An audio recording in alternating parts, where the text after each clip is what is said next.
Last lecture کے اندر ہم نے 9th کلاس کی جو اردو ہے اس میں ہم نے ہم کو کیا تھا. اس میں سے جو ہم کا شاعر ہے مظفر وارثی اس کے بارے میں ہم نے تفصیل سے پڑھا تھا, اور اس کے بعد ہم نے اس کا مطلب ہم کی جو تشریح ہے اس کو دیکھا تھا. پہلا بند جو ہے وہ ہم نے دیکھا تھا. اب ہم اس کو سیکنڈ سے شروع کرتے ہیں اور اس کو میرے ساتھ ساتھ آپ دیکھتے جائیں گے کہ ہر سحر پھوٹتی ہے نئے رنگ سے. ٹھیک ہے, ساتھ ساتھ ہی ہم اس پہ جو مشکل الفاظ ہیں ان کے معنی بھی دیکھتے جائیں گے. سحر جو ہے اس کا مطلب ہوتا ہے کہ صبح کی روشنی یا صبح ہونا. ٹھیک ہے, نئے رنگ کو اگر ہم دیکھیں, ٹھیک ہے, پھوٹنا سے مراد ہے مطلب کسی بھی چیز کا طلوع ہونا, منظر عام پر آنا. سحر پھوٹتی ہے یہ ایک ہی سینس میں یوز ہوتا ہے, اور اس کے لیے ہم استعمال کرتے ہیں جو ورڈ اس کا میننگ کے طور پر کہ صبح کا ہونا. ٹھیک ہے, نئے رنگ ہیں تو نئے رنگ سے مراد ہے یہاں پہ ہمارے پاس نئے انداز. اسی طرح سے آگے آ جاتا ہے سبزہ گل. تو سبزہ گل کو اگر ہم دیکھیں تو اس سے مراد یہ ہے کہ گھاس اور پھول. اس کے بعد آ جاتا ہے سینہ سنگ. سینہ سنگ کیا ہے؟ سینہ سنگ سے مراد ہے پتھر کے سینے. ٹھیک ہے, اس کے بعد آتا ہے گونجتا ہے جہاں تیرے آہنگ سے. گونجتا مطلب بلند آواز جو ہے وہ وہاں پہ ہمیں محسوس ہوتی ہے. جہاں سے مراد ہے دنیا, اور آہنگ سے مراد ہے ردم. ٹھیک ہے, اس کے بعد آتا ہے جس نے کی جستجو. جستجو کا مطلب ہوتا ہے کوشش, تلاش. ٹھیک ہے, مل گیا اس کو تو, سب کا تو, رہنما اے خدا اے خدا. اب اس میں ہم سب سے پہلے اس کا مفہوم دیکھیں گے. ٹھیک ہے, اور مفہوم کے اندر اگر ہم اس کو کریں تو سادہ الفاظ کے اندر ہم اس کو یہ کر سکتے ہیں کہ شاعر جو ہے مظفر وارثی وہ اس کے اندر یہ ہمیں بتاتے ہیں کہ ہر صبح جو ہے وہ نئے انداز سے طلوع ہوتی ہے. ٹھیک ہے, پتھروں کے سینے سے بھی گھاس اور پھول جو ہیں وہ اگاتے ہیں, اور یہاں پہ پھر وہ خدا کی تعریف بیان کرتا ہے, کہتا ہے کہ اے خدا پوری دنیا جو ہے وہ تیرے ہی آہنگ سے یعنی تیرا ہی نام لیتی ہوئی یا تیرا ہی ذکر کرتی ہوئی اسے نظر آتی ہے. اور دنیا کے اندر کوئی بھی انسان اگر تیری تلاش کرتا ہے, جستجو کرتا ہے, اس کے لیے ایفرٹ کرتا ہے تو اسے مل جاتا ہے, اور پھر جب تو مل جاتا ہے تو سب کی رہنمائی کرتا ہے. ٹھیک ہے, اب ہم اس کو آگے ڈیٹیل میں اگر دیکھیں تشریح کے حوالے سے, تو تشریح کے اندر بھی ہم اس میں سے جو چند ایک چیزیں ہیں اس کو ہم دیکھتے ہیں.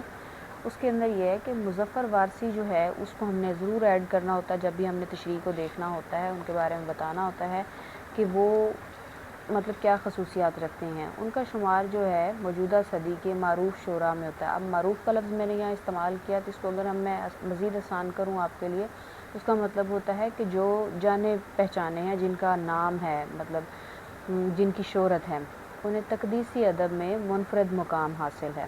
ٹھیک ہے, یہ سادہ اور عام فہم انداز میں انہوں نے لازوال حمدیہ اور نعتیہ اشعار دونوں طرح کے اشعار جو ہیں انہوں نے کہے ہیں. اس شعر کے اندر شاعر جو ہے حقیقت میں وہ یہ کہتا ہے کہ اے خدا یہ تیری قدرت کا کرشمہ ہے کہ ہر صبح جو ہے وہ ایک نئے انداز سے طلوع ہوتی ہے. یعنی ہر جو صبح ہے وہ ایک نئے انداز سے ہمارے پاس منظر عام پر آتی ہے. رات جو ہے وہ اس کا پردہ چاک ہو جاتا ہے, اور سورج کی روشنی جو ہے وہ ہمیں ایک نئی خوشی کی نوید سناتی ہے. یہ مطلب ایک نئے دن کا ہم اس سے آغاز کرتے ہیں. ہر روز نئی نئی رونقیں اور نظارے جو ہیں وہ ہمیں دیکھنے کو ملتے ہیں, اور یہ تمام کی تمام چیزیں جو ہیں یہ اللہ تعالیٰ ہی کی قدرت کی نشانی ہے کہ وہ اندھیرے سے دن کی روشنی کھینچ کے لاتا ہے, اور پھر روشنی پر تاریکی جو ہے اس کو لپیٹ دیتا ہے. یعنی دن اور رات کا آنا جانا جو ہے وہ اس کے اندر بتایا گیا ہے, اور اسی کے بنائے ہوئے قاعدے کے مطابق دن اور رات جو ہے وہ چھوٹے بڑے ہوتے رہتے ہیں. اس نے دن کو کام کاج کے لیے تخلیق کیا ہے, اور رات کو انسان کے سکون کے لیے بنایا ہے. دن اور رات کا آنا جانا, موسموں کا تبدیل ہونا خدا کی قدرت اور اس کے وضع کردہ نظام کے سبب ہے.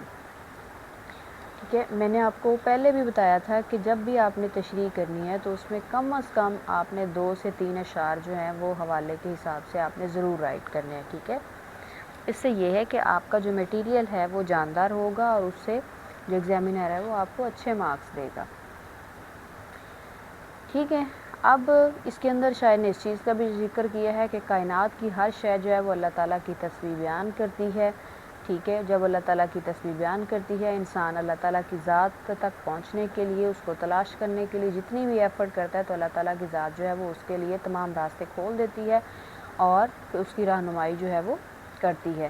ہر انسان جو ہے اس کی فطرت میں تو اللہ تعالیٰ نے اپنی ذات اور نیکی بدی کا شعور رکھا ہوا ہے، ٹھیک ہے، تو ہر انسان کا ضمیر جو ہے یہ گاہے بگاہے اسے نیکی اور بدی سے متعلق بتاتا رہتا ہے، ٹھیک ہے، اور یہی جو ہے یہ ہمارے لیے ایک رہنمائی کا ذریعہ ہے کہ اللہ تعالیٰ کی ذات جو ہے وہ ہمیں دوسرے اچھے اور برے کی تمیز جو ہے وہ اس میں فرق جو ہے وہ ہمیں مطلب کرنا سکھا دیا ہے، یا اس معاملے میں ہماری رہنمائی جو ہے وہ کرتی رہتی ہے۔ اس کے بعد ہم اگلے شعر پہ آتے ہیں، اس میں ہم دیکھیں کہ ہر ستارے میں آباد ہے ایک جہاں، ٹھیک ہے، ہر ستارے میں آباد ہے ایک جہاں، چاند سورج تیری روشنی کے نشاں۔ نشاں کا مطلب ہوتا ہے علامت، جہاں سے مراد دنیا ہے آپ کے پاس، ٹھیک ہے، پتھروں کو بھی تو نے عطا کی زباں، زباں سے مراد یہ ہے کہ مطلب وہ بھی گفتگو کر سکتے ہیں، کلام کر سکتے ہیں، جانور آدمی کر رہے ہیں سبھی تیری حمد و ثنا، اے خدا اے خدا۔ مفہوم دیکھیں گے بہت آسان ہے، اس کے اندر کچھ بھی مشکل نہیں ہے۔ تو شاعر اس میں کہتا ہے کہ ہر ستارے کے اندر اسے یہ محسوس ہوتا ہے کہ ہر ستارے کے اندر ایک دنیا آباد ہے، ٹھیک ہے، اور وہ خدا سے کہتا ہے کہ اے خدا، چاند اور سورج جو ہے اس خطہ ارض کے اندر جو ہے یہ تیری نشانیاں ہیں، تو نے پتھروں کو بھی زبان عطا کی، اور انسان اور جانور جو ہیں وہ سبھی تیری تعریف و توصیف کرتے رہتے ہیں، ٹھیک ہے۔ اب شاعر جو ہے وہ یہاں پہ اللہ تعالیٰ کی ذات جو ہے ان کی تعریف و توصیف بیان کرتا ہے، اور اللہ تعالیٰ کی ذات سے کہتا ہے کہ اللہ تو سب سے بڑا خالق ہے، تو نے وسیع اور عریض کائنات بنائی ہے، اور اس میں لاکھوں کروڑوں جو ہیں وہ کہکشائیں موجود ہیں، اور ہر کے اندر چاند، ستارے، سورج، اور ایسا محسوس ہوتا ہے کہ ہر ایک کے اندر ایک علیحدہ سے جہان جو ہے وہ آباد ہے۔ یہ جس ساری کی ساری چیزیں ہیں یہ تیری ہی نشانی ہیں جو تیرے ہونے کی گواہی دیتی ہیں، ٹھیک ہے۔ اب یہاں پہ ایک جس چیز کا ہمیں ذکر ملتا ہے وہ یہ ہے کہ اے خدا، یہ تیری قدرت و عظمت کی عظیم نشانی ہے کہ تو نے پتھروں کو بھی زبان عطا فرمائی ہے۔ کیسے کہ پتھر پر جب ضرب لگتی ہے یا پانی کے جھرنے گرتے ہیں تو آواز پیدا ہوتی ہے۔ شاعر کہتا ہے کہ پتھر جو ہے وہ بھی اللہ تعالیٰ کی تعریف و توصیف کرتے ہیں، اور اسی طرح سے کائنات میں موجود ہر چیز جو ہے وہ اللہ تعالیٰ کی تعریف و توصیف میں لگی رہتی ہے، ٹھیک ہے۔ اب ہم آتے ہیں نیکسٹ شعر کے اوپر، مطلب نیکسٹ والے کو دیکھتے ہیں، اس کے اندر ہے سونپ کر۔ سونپ کا مطلب ہوتا ہے حوالے کر دینا کسی چیز کو۔ منصب آدمیت سے مراد ہے انسانیت کا عہدہ، ٹھیک ہے، اس کے اندر جو مشکل ورڈ ہیں اس کو آپ دیکھیں گے۔ سونپ کا مطلب ہوتا ہے حوالے کر دینا، اور منصب آدمیت سے مراد ہوتا ہے انسانیت کا عہدہ۔ تو نے بخشی ہے اپنی خلافت مجھے، تو نے بخشی ہے اپنی خلافت مجھے۔ اب یہاں پہ کیا ہے کہ اللہ تعالیٰ نے انسان کو زمین پر اپنا خلیفہ اور نائب بنا کر بھیجا ہے۔ شوق سجدہ بھی کر اب عنایت مجھے، یہاں جو وہ شاعر کہتا ہے کہ میرے اندر اپنی عبادت کا شوق جو ہے وہ بھی پیدا کر۔ خم رہے میرا سر تیری دہلیز پر ہے یہی التجا۔ التجا سے مراد کیا ہے؟ یہاں پہ التجا سے مراد ہے درخواست یا دعا، اے خدا اے خدا، ٹھیک ہے۔ اب یہاں شاعر کہتا ہے کہ اے خدا، تو نے مجھے انسانیت کا منصب جو ہے وہ عطا کیا ہے، مجھے اپنی عبادت کا شوق بھی عطا فرما تاکہ میرا سر جو ہے وہ ہمیشہ تیرے در پر جھکا رہے، اور یہی میری دعا ہے۔ اس شعر کے اندر شاعر کہتا ہے کہ اے اللہ، تو نے مجھے انسان بنایا، اشرف المخلوقات پیدا کیا، فرشتوں سے سجدہ کروایا، اپنی زمین کا اقتدار اور خلافت عطا فرمائی۔ یہ سارے احسانات جو ہیں وہ اللہ تعالیٰ کے انسان پر ہیں، اور اس شاعر جو ہے وہ اس واقعے کی جانب اشارہ کرتا ہے کہ جب اللہ تعالیٰ نے انسان کو پیدا فرمایا تو اللہ تعالیٰ نے جس وقت فرشتوں پر اپنا یہ ارادہ ظاہر کیا کہ میں زمین میں انسان کو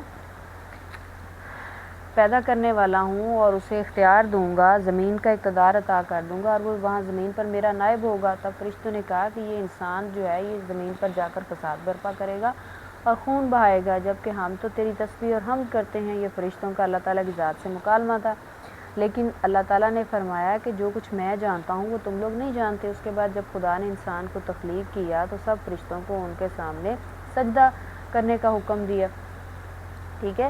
تو شاعر کہتا ہے کہ اللہ تعالیٰ سے مخاطب ہوئے کہتا ہے کہ اللہ تو نے مجھے یہ عزت عطا فرمائی ہے، مجھے انسانیت کا منصب عطا فرمایا ہے اور مجھے اپنا خلیفہ بنایا ہے، اب مجھے میرے اندر اپنی عبادت کا شوق بھی پیدا فرما اور مجھے توفیق دے کہ میں تیری عبادت جو ہے وہ کر سکوں، تاکہ میں جو میری حدود ہیں میں اس سے تجاوز نہ کروں اور میں اپنے اختیارات کا ناجائز استعمال بھی نہ کروں. ٹھیک ہے، یہی عاجزی انکساری جو ہے یہ میری سربلندی اور سرفرازی ہے. ٹھیک ہے، اور شاعر جو ہے اسی طرح سے اس کا جو اختتام ہے اس تشریح کا، اس کے لاسٹ پہ جس طرح سے اس نے وہ دعائیہ کلمات استعمال کی ہیں، اس کے اندر وہ اپنے لیے دعا مانگتا ہے. اس کی درخواست یہ ہے، اس کی التجا یہ ہے کہ وہ اسی دہلیز کے اوپر اپنے آپ کو یا اپنا سر جو ہے وہ خم کرنا چاہتا ہے اور اللہ تعالیٰ سے دعا کرتا ہے کہ وہ اس کے اندر شوق سجدہ جو ہے وہ پیدا کرے، تاکہ وہ اللہ تعالیٰ کی عبادت کرے اور اسی طرح سے چیزوں کو لے کے چلے. جی، تو یہ یہاں تک تھا. اب ہماری تشریح ہوگی مکمل. ٹھیک ہے، اس کے اندر ہم نے مشکل الفاظ کے معنی جو ہیں ان کو ساتھ ساتھ کیا ہے. ٹھیک ہے، اب ہم انشاءاللہ نیکسٹ لیکچر کے اندر اس کی جو باقی کی ایکسرسائز ہے اس کو دیکھیں گے اور پھر ہم اس کو کمپلیٹ کریں گے. تب تک کے لیے ملتے ہیں نیکسٹ لیکچر کے اندر.